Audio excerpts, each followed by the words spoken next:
So yun mga katolins, once again, here we go. Nandito ngayon tayo ngayon sa machine natin sa lanes. At bago ang lahat, pasok intro.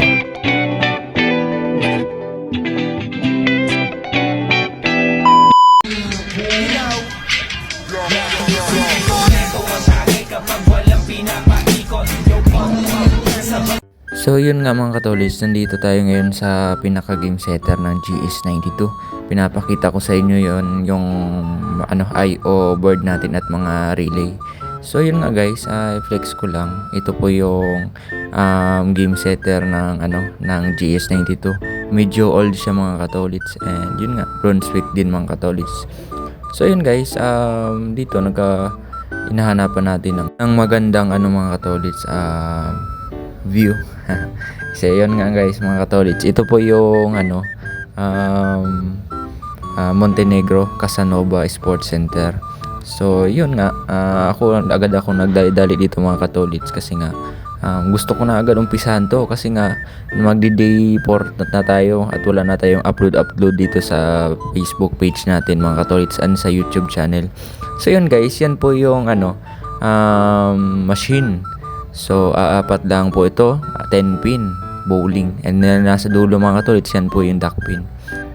So yan guys, ito po yung duck pin natin at yan nga, ibang iba po siya sa GS. So i-compare natin, yung GS dumadaan sa ilalim, itong mga bola ng duck pin mga katolits dumadaan sa babaw.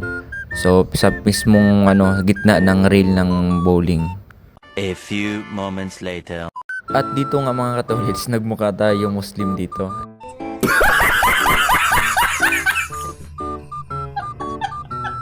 Tinry ko lang naman para wala nung nakain ko dito. Pero yun mga katolits, ito pinapakita ko sa inyo ang ball return, ball lift. So nagka-problema tayo dito, medyo maingay. So ipaparinig natin sa inyo maya. Yun nga, tamang flex na rin ako, kakagising lang mga katolits, good morning. And yun nga, once again, pinatry natin yung motor nito kasi nga medyo maingay. And yung pagpasok ng bola mga katolits, parang alam mo yung binato ka ng tawag dito, binato ka ng tasa.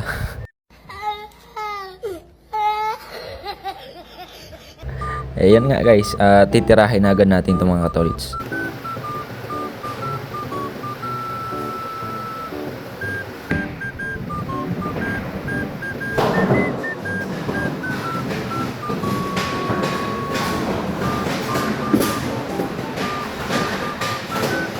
So yun mga katolits, nandito na tayo sa likod na okay na natin at naayos na natin yung problema natin, na-solve na rin natin. So yun, pinapaplex ko mga katolits yung elevator assembly and transport plant assembly. So flex ko lang mga katolits yung ating sarili again. Napaka-choy-choy naman mga katolits dyan. Yan guys, grabe ang lawak niyan mga katolits, 20 lanes mga katolits, 10 pin and duck pin. Dadating na tayo sa punto na test machine mga katolits. Ito yung the best sa part ng mga mechanics and technician mga katolits, yung magte-test machine ka tapos wala ng problema. Yun, thanks sa sa knowledge natin at natapos na rin natin tong ball return effective. So yun nga mga katolits, at hanggang dito na lang tayo. At abangan nyo mga katolits ang susunod na mga content natin mga katolits. Please like and share mga tolits. Thanks for watching.